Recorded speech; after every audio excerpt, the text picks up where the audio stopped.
Hi, it's my great pleasure now to introduce someone who is also at his first Liberty Forum. He and his son, Alexander, hi Alexander, came up from Massachusetts, Taxachusetts, as we like to call it up here. And he will be speaking to us about Bitcoin. Bruce is the founder and president of Atlantic Financial, a mortgage company with corporate and individual clients across America. He is also the founder and president, I believe, president of the Bitcoin Association. He's huge on Reddit, and I'm very much looking forward to seeing what he has to say. So join me in welcoming him to the stage. Thank you.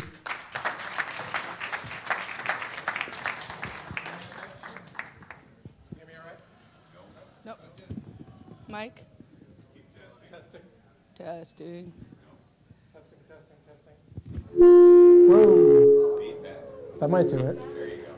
Now it's a little too loud. Hi, everybody. Thanks for having me. My name is Bruce Fenton.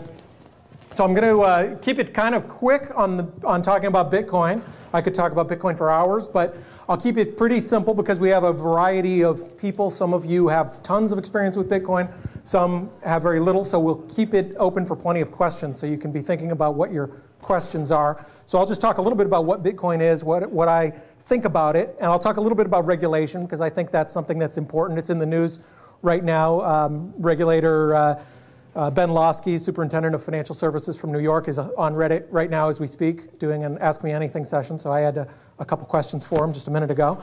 And so it's something that's in the news a lot right now. So I'll talk a little bit about regulation and my thoughts coming from a regulated industry and also as a big Bitcoin proponent.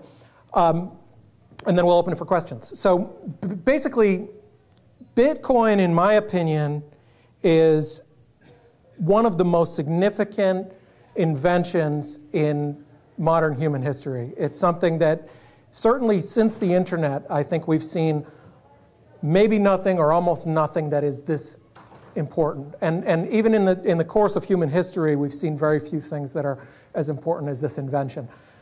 Now you notice I call it an invention. A lot of times people refer to Bitcoin as a currency or a method of money transfer, and it is.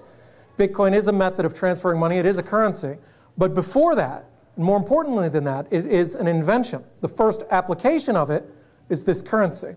So what Bitcoin, the invention is a new thing that has never been done before until 5 years ago when Bitcoin was created. Never before in human history has it been possible to transfer something of value like currency or anything else to another party with absolute certainty without having a trusted third party. So that's a new thing, and it's a different thing that we haven't had before in the past. And Bitcoin solves an age-old problem of how do you have reduce the need or eliminate the need for a trusted third party. It's so ingrained in our consciousness. It's so ingrained in who we've been for hundreds of years. Humans have had this kind of feeling that we needed these trusted third parties. Central banks, regular banks, almost any industry, there's huge and powerful trusted third parties.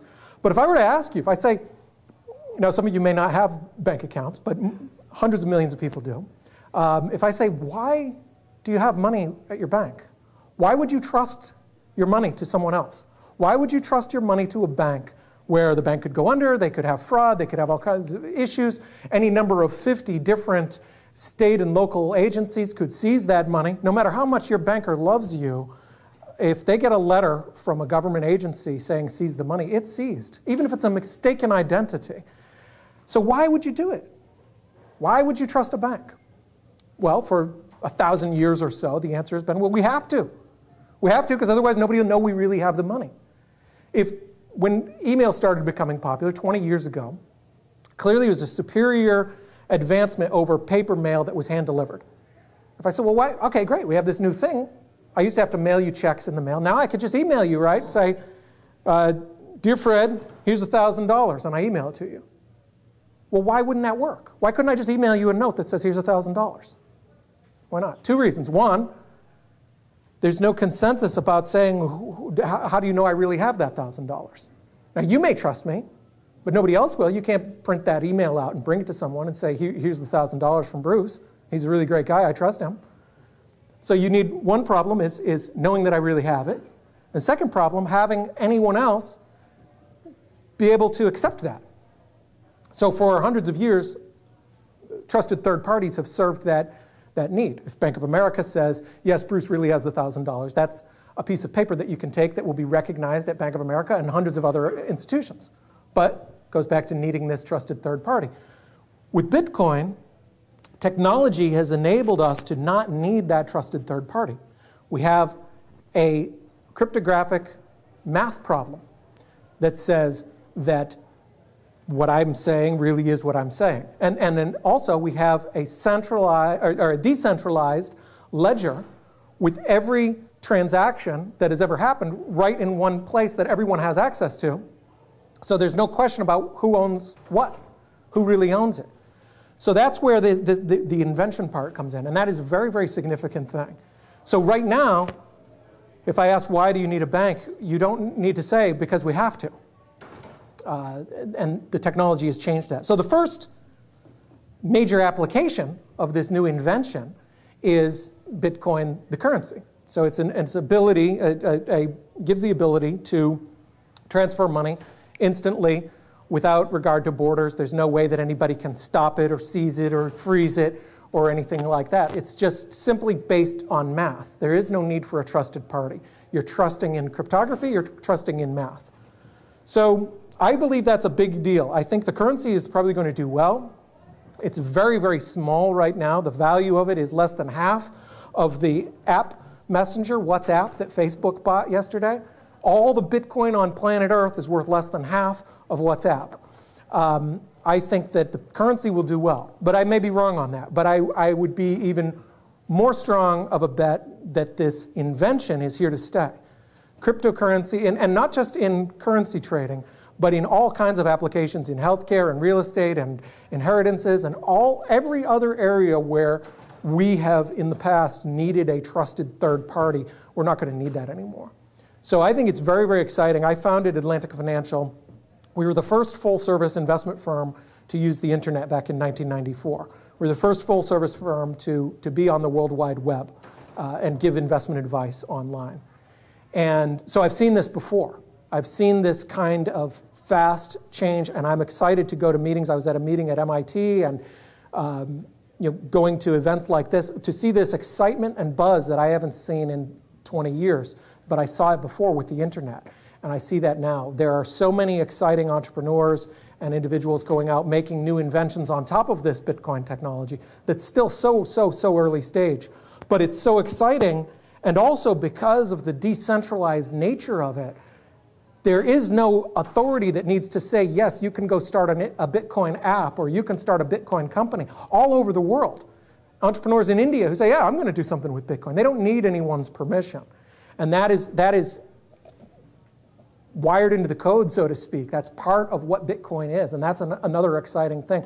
For the first time in history, a rich guy from here can be on the same financial platform as the poorest of the poor people, as long as they actually don't even need a smartphone or even a mobile phone. You could actually print out a Bitcoin key and have it in hard copy, but we could be all on the same platform. So I think that's very, very, very exciting. So I'll just talk a little bit about regulation, and then we'll open it for questions. I'm sure there will be plenty. So for 22 years, I've been a regulated financial professional. And within the Bitcoin community, there's a debate a little bit on both sides about how much regulation should we have or not have. I can guess where we are in this room. There are colleagues that I have in the Bitcoin space who are well-meaning people, but they come from media or technology or app development or something like that, and they have no earthly clue what they are getting into when they ask for more regulation. When they go in front of regulators like Mr. Losky in New York and say, we want regulation, I don't think they really mean that. I think what they really mean is we want clarity to make sure that you don't come and handcuff us, cage us, and take our stuff for something that we're doing with math. I think that's what they really mean. But when they invite regulators into our business, I don't think they really grasp what that really means. And as somebody who's been regulated, I was a FINRA general securities principal for many years. I was a member of FINRA, the major financial regulator, for 18 years or so. And like about 40,000 people a year, I resigned from FINRA because it's just not worth the hassle. Every single email you make is read. Every public appearance like this has to be pre-approved. And the content, you can't say really anything. I mean, even something remotely related to investments. If you comment on the economy or a national health care plan or something like that, even those comments have to be filtered. It's very, very burdensome.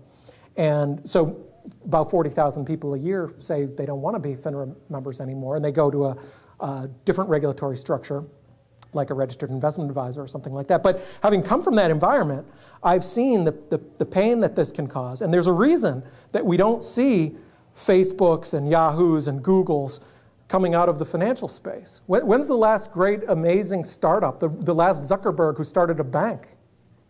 Why not? Because it's impossible. That's why. The founder of WordPress, a young genius, wrote a blog post a couple of years ago about how he would make a new bank. He can't do that because it is so heavily regulated that it's stacked in favor of the major players who have billions of dollars that they spend on compliance. So the regulation is a very, very dangerous thing, especially for something that's so exciting when we need so many more jobs. It seems that a lot more Americans are concerned about jobs than they are concerned about the evils of money laundering or whatever excuse regulators will use for regulating this exciting and fast-growing technology. So I hope that the regulators will not be too overwhelming with it, but it's an exciting space either way. And really, unfortunately for America, if we have a hard line in this country against Bitcoin, it's just going to be someone else's opportunity. When I started in the investment business, 70% of the global market cap of all publicly traded companies were in America. Today it's 25% and falling, partly because we are not business friendly anymore. We're not a capitalist country anymore. People call it, I read about capitalism when I was learning economics, and nowhere in there did it say anything about trillion-dollar bailouts for companies that made foolish decisions or any of these other things. We're not capitalist. So we're losing opportunity. We see, I travel about half of the year, I'm overseas, and I see exciting and incredible opportunity with jobs and new innovation, and it's our game to lose. So hopefully, we still do have a lot of innovation here. We still have it ingrained in our personalities that we are innovative, and hopefully we'll be able to come out of this and have at least somewhat reasonable regulatory environment, and this will thrive, and I think it will create a lot of jobs either way, and it's a very exciting space. So I'll go ahead and open it for questions. I'm sure there's a lot of questions about, let's see. Yes? We have mics. Here's a mic. You mentioned some buyout that just happened as an estimate of the value of Bitcoin. How many Bitcoins are there? And I heard the other day that one Bitcoin is worth like $600. Mm-hmm. So do you have bit cents? Yes. Oh, okay, good. Sort of. So they're not called bit cents, but how many Bitcoins are there? That's a great question. Right now, I think there's about 10 million or so. The final number of all Bitcoins is capped at 21 million. So this is a key difference. On the currency side, this is a key difference from every other currency, including the United States, where the Fed can just keep printing and printing and printing new money. They can't do that with Bitcoin. It is a hard cap of 21 million Bitcoins. That's all that there ever will be. So the second part of your question, yes, Bitcoin is around $600 or so per Bitcoin today. And the comparison with this app that, so the total value of all the Bitcoins is less than $10 billion, which is very tiny. That's kind of an average-sized publicly traded company. Yes? Yeah, well, they will be mined. The way Bitcoins are released into the system is through this mathematical algorithm where you mine it basically by solving a complex computer problem. Very, very, very complex. You used to be able to do it on your desktop. Now it's virtually impossible to do. So because there's money involved in it, people are spending nearly $1 billion on advanced servers and things like that to solve this math problem. It's basically, the reason the math was designed, it was designed to be a fair way to distribute this. It's a proof of work, basically. You're proving that you've done something to deserve these coins. And in these today, it requires heavy-duty software and hardware in order to get those coins. And also, what the miners are doing when they're doing this, they're verifying this transaction. So when I mentioned this decentralized ledger, every single transaction ever done in Bitcoin is on a decentralized list called the blockchain. There's people here from the company blockchain, which is a service. They do a couple things. They have a wallet where you could store your Bitcoins. They also have a service where you can go ahead and put in any Bitcoin address and see if it has any money or what money has flown in or out. You don't know who owns that. There's no name attached to it. You don't need a social security number. Anybody here who has a Bitcoin address, I can take my phone, I can send you Bitcoin. I don't need to check your ID or anything. All you need is the math. So that's how the Bitcoin are released. So there's, like I said, about 10 million or so. There will be a total of 21 million. There's new Bitcoin released every 10 minutes or so, about 50 Bitcoin. And the value is also infinitely, actually divisible to the 8th decimal point. Theoretically, they could make it infinitely divisible if they needed to. But if you go out to the 8th decimal point, that tiniest unit is called a Satoshi, which today is worth way, way less than a penny. If each Bitcoin was worth around $1 million or so, then it would be about a penny. So yes, you can trade and you can buy things. If you need to buy a soda or something like that that is worth less than $600, you would have a millibit, which is 1,000th of a Bitcoin, which would be about 60 cents right now. Or you can go smaller than that or larger than that. It's completely divisible, and merchants who take Bitcoin will adjust the price based on what the price of Bitcoin is relative to dollars or whatever they trade in, and then you make a purchase with your phone or whatever method you want. If you're online, you can go to overstock.com or Tiger. There's some large, Tiger Direct, large retailers that accept Bitcoin. And you would, basically you solve this math code and instantly the transfer is made. Usually, I'd say it's probably a little quicker than your typical credit card transaction. Not quite as quick as just handing cash to somebody. And it's much quicker than banks. Like if you do international wires with banks, that can take 5 days sometimes. With Bitcoin, it's instant. And there's no other middleman in between. Yes. You next after. Yeah. You mentioned regulation. Yes. In what way do you think that Bitcoin could possibly be regulated without fundamentally changing the software design behind it? And how is that even really possible? Well, I think the regulators, I don't think, are trying to change the software or the Bitcoin code. And I don't think they would have luck with that, because I'm sure that the Bitcoin Foundation would probably not be disposed to do something like that. So really the regulation and Bitcoin is also an international thing. So all regulators can do in any country is make restrictions on what you can do with Bitcoin. Can you have a Bitcoin exchange where you accept dollars or another currency for Bitcoin? Can you trade Bitcoin? Can you accept Bitcoin in your business? And the U.S. has been better than many countries. We're kind of on the, if you had green, yellow, and red, we're in the green list. China is sort of almost red. This is the same country that banned Facebook and YouTube. So we wouldn't want to be in the same regulatory environment as China. But yeah, I think as far as what kind of regulations would work, I mean, even the most anti-government among us feel there are, some of us anyway, feel there are some legitimate roles for government in our current situation that we're in now. Maybe that will change over time. But something like the fact that Bitcoin owners who have been victims of fraud or theft have a hard time getting law enforcement to take those crimes seriously. Even if it's $100,000 worth of Bitcoin stolen, the police show up and say, I don't really understand this, and they don't want to bother with it. Also, something like the existing laws about computer hacking, those kind of things. So I would hope regulators kind of feel like they have to regulate. To a hammer, all problems look like a nail. So I'm hoping that if they must do it, at least they would focus on things like property rights and maybe security of the blockchain. It is a significant issue if a a government, for example, tried to attack the security of all Bitcoin. So I would hope that the regulators, if they must regulate, that that's the kind of thing they would focus on.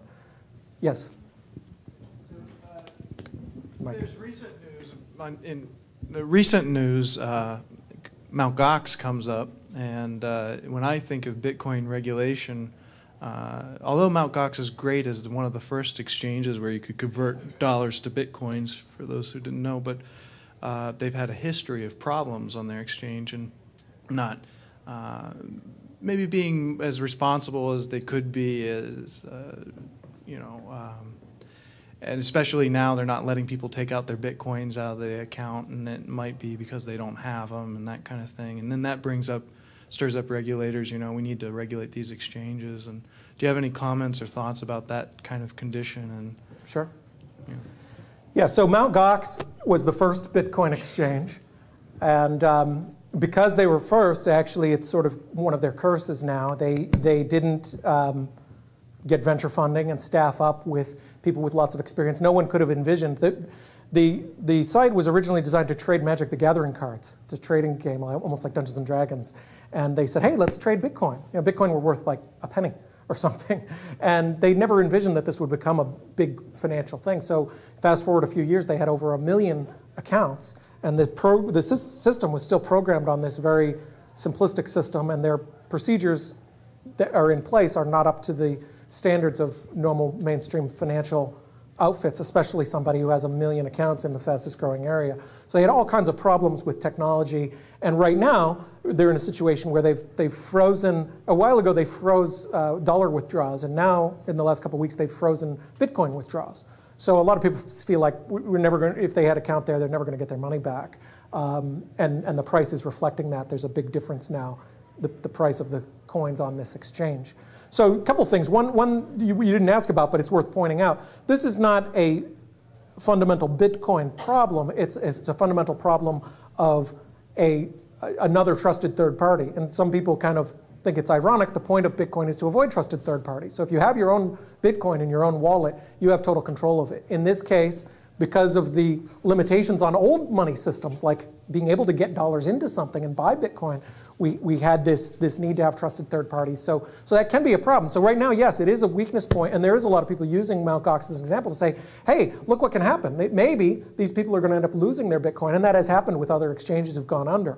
My thought is the pain of regulation and the problems caused by regulation are so significant that I don't think they're worth the gains if they even make the gains and make it safer. There's a great argument to say all this regulation, all this pain that's caused, all the stifling of innovation doesn't even accomplish the goals. Very often regulations have a lot of unintended consequences. They accomplish exactly the opposite of what they intended to accomplish. Bernie Madoff was not stopped by regulations. In fact, and they don't like people to remember this, they like you to think of Bernie Madoff as Bernie Madoff the fraudster. What they don't like you to remember is that Bernie Madoff was the chairman of the regulatory body. That's a little fact that is conveniently deleted from his bios. Bernie Madoff was the chairman of the NASD when the NASD, prior to being called FINRA, was separate from the exchange. It was one organization. It later separated. And he was the chairman. And he had a 17-page tip that was given to him by an accountant. If you ever read it online, this isn't just somebody who wrote an anonymous note, gee, I think this guy might be doing fraud. This guy wrote and said, I know he's doing fraud. Here's why I know he's doing fraud. I even checked with the traders at the trading firms that proved that he didn't. Here's their phone numbers. And the SEC still ignored it. Regulation is done by lazy regulators who are too lazy to do their job and enforce crimes.